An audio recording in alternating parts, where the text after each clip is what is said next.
Para ser más específicos, en postprocesamiento de datos de difusión, que es una secuencia de resonancia magnética, a partir de los datos de difusión podemos obtener información de la movilidad de las moléculas de agua en el tejido. Si recuerdan, el cerebro se divide principalmente en tres tipos de sustancias. Sustancia gris, que es donde se realizan los cómputos neuronales, que se asocian, o más bien se teoriza que son los módulos de las capacidades cognitivas. Es decir, la sustancia gris se agrupa en capacidades, formando módulos de capacidades cognitivas.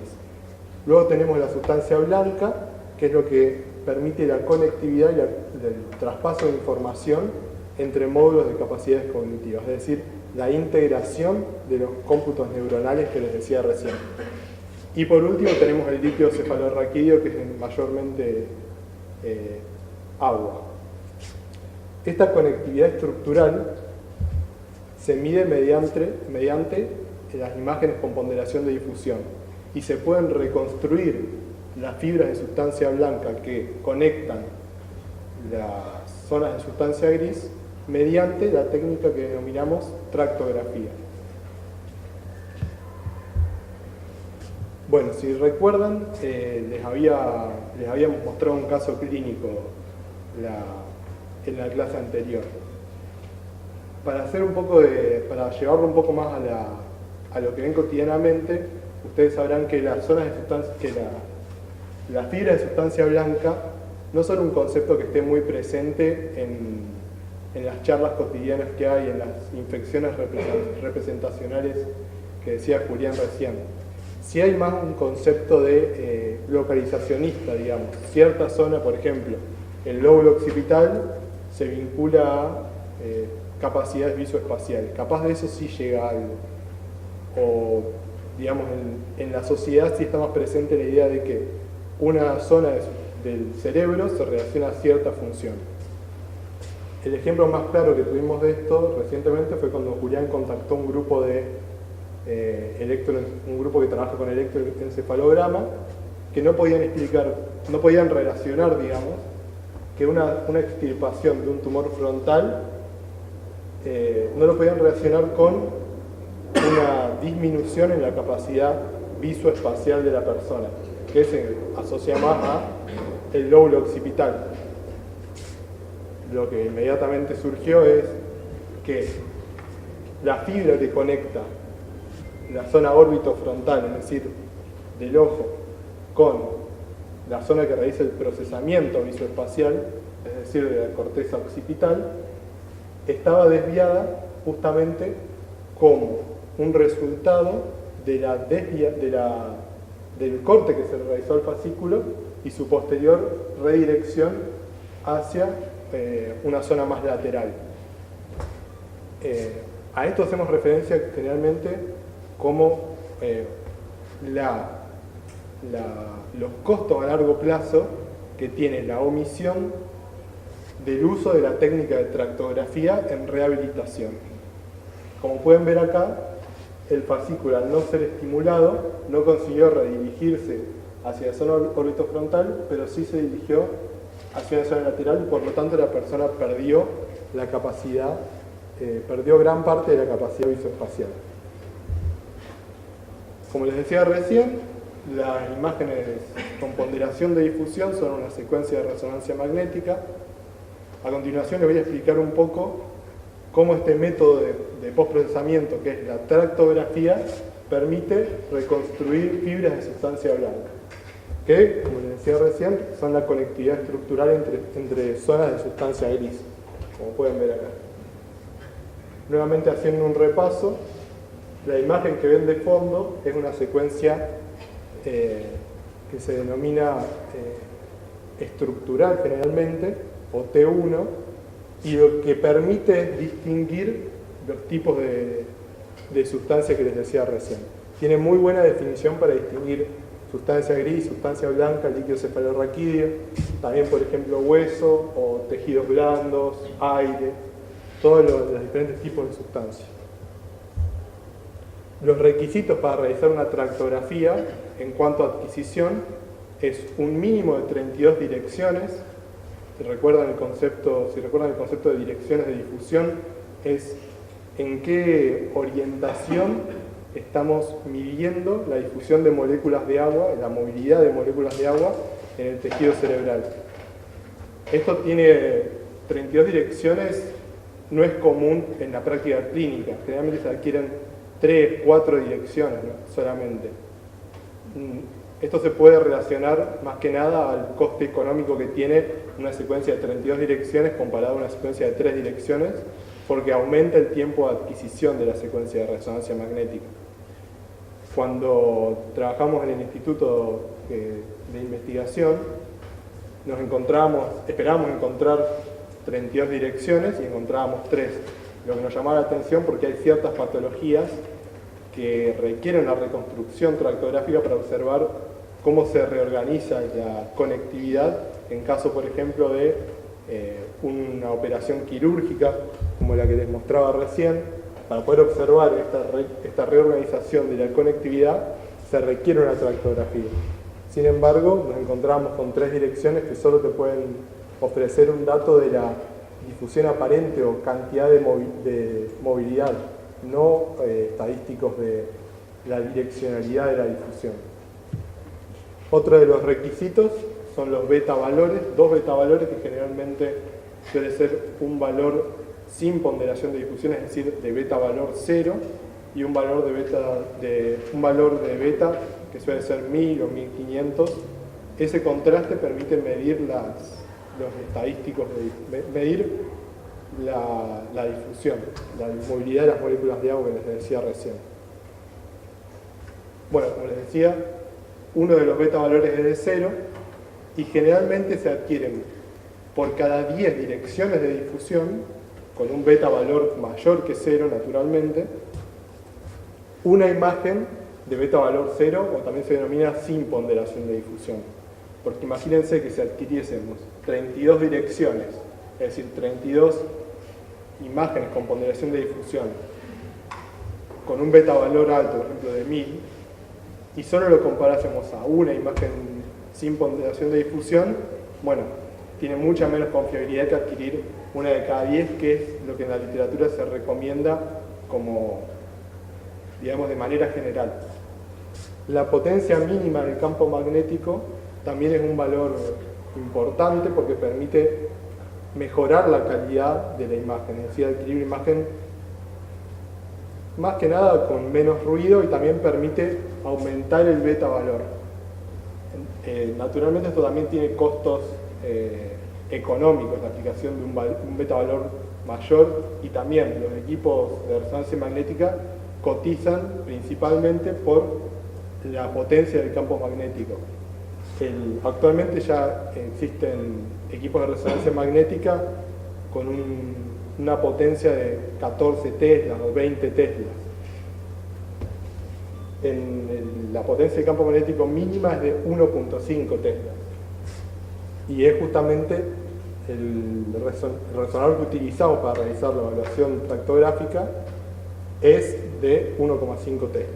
Y por último, naturalmente, una vez que se adquieren las imágenes siguiendo estos requisitos, se lleva a cabo un pipeline de postprocesamiento, es decir, una serie de etapas con el objetivo de que la reconstrucción que se realiza a partir de las imágenes con ponderación de difusión que se adquieren sea lo más representativa posible del tejido que se está analizando, que en este caso es cerebral.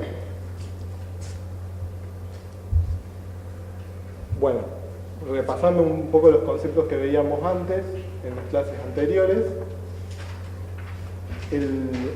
la secuencia de resonancia magnética se codifica en voxels, es decir, unidades volumétricas mínimas para las que se adquiere la señal.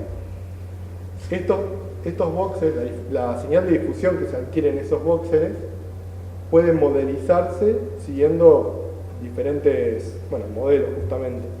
Existe el modelo de tensores de difusión, que es el que más hemos trabajado, pero también existe un modelo de convoluciones esféricas, que también lo hemos visto un poco, que implica más que nada mayores requisitos de adquisición, por ejemplo, potencia de campo magnético, el mínimo para realizar de convoluciones esféricas es de 3 Tesla, también implica un mínimo de 45 direcciones de difusión y bueno, y naturalmente eso aumenta la cantidad de imágenes de beta valor 0 que deben adquirirse. También cambia el pipeline de procesamiento. Entonces, retomando, una vez que ya hemos modelizado la señal de difusión, principalmente para obtener la dirección de difusión, la principal dirección de difusión en ese voxel, podemos tomar esta medida, se asume generalmente en el modelo de tensor de difusión, que esta medida representa o coincide con la fibra que se encuentra atravesando ese voxel. Es decir, por ejemplo, si tuviéramos esta modelización, este elipsoide de difusión, lo que se asume para realizar una tractografía es que la fibra, el tejido cerebral, la sustancia blanca, estaría en esta dirección. Es decir, se asume una sola orientación de difusión, un solo grupo, una sola fibra de sustancia blanca para cada voxel. Esto tiene ciertas restricciones porque, como podrán imaginar, en la sustancia blanca tiene una unidad de medida que es mucho menor a la que se adquiere en el voxel. El voxel que se adquiere normalmente es de 2 milímetros por 2 milímetros por 2 milímetros. Sin embargo, los grupos axonales, la cápsula axonal, se mide en micrómetros, que es una unidad de medida muy inferior. Por lo tanto, pensar que solo existe un grupo axonal en un voxel es una asunción importante que debe tenerse en cuenta también a la hora de realizar tractografía, porque puede producir artefactos, es decir, que la imagen, la reconstrucción que se realiza, no sea representativa del tejido. Bueno, uno de los criterios la tractografía lo que hace entonces, me olvidé de mencionarles esto, es tomar esta medida, esta dirección de difusión, y partiendo desde un voxel, realizar un proceso de propagación de línea fibrilar, es decir, explora los voxeles vecinos al voxel que hemos determinado antes y podríamos decir que explora la direccionalidad de la difusión para cada uno de los voxeles. Por ejemplo, en este esquema podemos ver que para este voxel el único en su vecindad que cumplía con una coherencia angular en la dirección de difusión, es decir, que tiene una dirección de difusión aproximadamente similar, era este. Para este luego era este, y de esa forma se va realizando la propagación de línea fibrilar. Lo que obtenemos como resultado es justamente la conectividad, la fibra de sustancia blanca. La primera pregunta que surge es ¿qué tan similar tiene que ser esa coherencia angular? Bueno, ese es uno de los parámetros que debe insertar el investigador a la hora de realizar la tractografía. También en algunas investigaciones se han utilizado criterios de coherencia angular, es decir, qué tan similar tiene que ser la dirección de difusión, distintos para diferentes tractos de sustancia blanca. Por ejemplo, el fascículo uncinado, que luego les va a mostrar Ramiro, tiene en una zona, presenta una angulación muy importante, es decir, tiene un ángulo muy cerrado. Bueno, para ese fascículo, por ejemplo, el trabajo de Level y Limans de 2009 utilizó un grado de coherencia angular mucho más alto, es decir, un umbral mucho más alto de cuánto se podía desviar que para los otros fascículos. La segunda pregunta que surge es ¿cuándo se termina la línea fibrilar? Es decir, ¿cuándo detenemos este proceso de propagación? Bueno, uno de los criterios justamente es la coherencia angular. Como pueden ver acá, la vecindad de este voxel no presenta ninguna dirección de difusión que sea coherente de forma angular. Otro de los criterios que se utiliza es la anisotropía fraccional. La anisotropía fraccional se utiliza como un criterio determinando un umbral, es decir, por debajo de 0,2 de anisotropía fraccional, por ejemplo, no se propaga la línea fibrilar. Supongamos que estuviésemos en este voxel y pudiésemos seguir a este voxel por un criterio de coherencia angular, pero presentar una anisotropía fraccional menor de 0,2, no se propagaría la línea fibrilar y se detendría en este punto. Ese criterio de anisotropía fraccional lo que permite es diferenciar tipos de sustancias, porque la sustancia blanca tiene una anisotropía fraccional muy alta comparada con sustancia gris y líquido cefalorraquídeo. Y recuerden que lo que queremos representar con la reconstrucción de línea fibrilar es la sustancia blanca, la conectividad entre zonas de sustancia gris. Bueno, acá les muestro un ejemplo de línea fibrilar, de propagación de línea fibrilar. Pueden ver en un corte axial inferior cómo a partir de los vóxeles que tienen una coherencia en la dirección de difusión, si pueden observar ahí los glifos, creo que no se llega a ver bien, pero por lo menos observenlo acá. Si ven, la dirección de difusión está representada por un cilindro, por un pequeño cilindro en este plano, muestran un grado de coherencia angular alto y por lo tanto se reconstruye la fibra, que pasa por los vóxeles que tienen mayor grado de coherencia angular. Creo que ya hemos repasado bastante la dirección de difusión, cómo está codificada por colores. En este caso sería antero-posterior y por lo tanto color verde. Bueno, hasta ahora hemos visto cómo se realiza una reconstrucción de línea fibrilar, es decir, cómo se reconstruye una fibra de sustancia blanca partiendo de un solo voxel. Es decir, por ejemplo, partimos de este voxel y mediante un proceso de propagación de línea fibrilar, siguiendo criterios de anisotropía fraccional y coherencia de la angulación, podemos propagar una línea fibrilar a partir de los vóxeles que cumplan con esos criterios. Sin embargo, en el trabajo que realizamos nosotros, se realiza este proceso de propagación de línea fibrilar para todos los vóxeles de la reconstrucción. Capaz esta imagen es un poco engañosa porque solo muestra un plano axial, pero en todos los planos, todos los vóxeles que conforman el volumen, se realiza el proceso de reconstrucción tomando cada vóxel como vóxel semilla.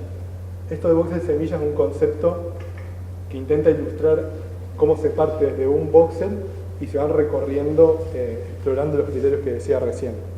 Otro de los criterios que se utilizan es la longitud mínima y máxima que puede presentar la fibra, porque supongamos que por un artefacto esta fibra hiciera un giro y volviera a dirigirse por el mismo recorrido, pero en dirección opuesta. Podría ser que no terminase nunca, entonces se determina un criterio de qué tan larga o qué tan corta puede ser una fibra. Bueno, y por último les quería mostrar cómo se calculan los valores de anisotropía fraccional de una fibra. Es decir, no de un voxel, que eso ya lo vimos, sino a partir de los valores de los vóxeles, cómo se calcula el valor de la línea fibrilar. Bueno, partimos del voxel semilla, se realiza el proceso de propagación de la línea fibrilar y observen que no es que se va de voxel a voxel, sino que se determina esto se llama step size, como tamaño de paso, que no es del mismo tamaño que el voxel, sino que, por ejemplo, que el voxel fuera de 2 milímetros, esto sería de 0,5 milímetros. Y en cada punto se va viendo la orientación del voxel en el que se encuentra ese salto de paso, ese step size. Luego, bueno, a partir de los valores de anisotropía fraccional de los vóxeles, se calcula cuántos puntos hay y según eso se suma. Por ejemplo, para el voxel 1, el valor de anisotropía fraccional multiplicado por la cantidad de puntos que hay. En este caso sería solo 1. Y mediante eso se puede calcular el valor de anisotropía fraccional de toda la fibra. Por ejemplo, 0,4 por 1, 0,5 por 3 y así. Bueno, esto lo vamos a pasar. Y bueno, luego de realizar esa reconstrucción de todo el cerebro, se puede diseccionar los tractos específicos.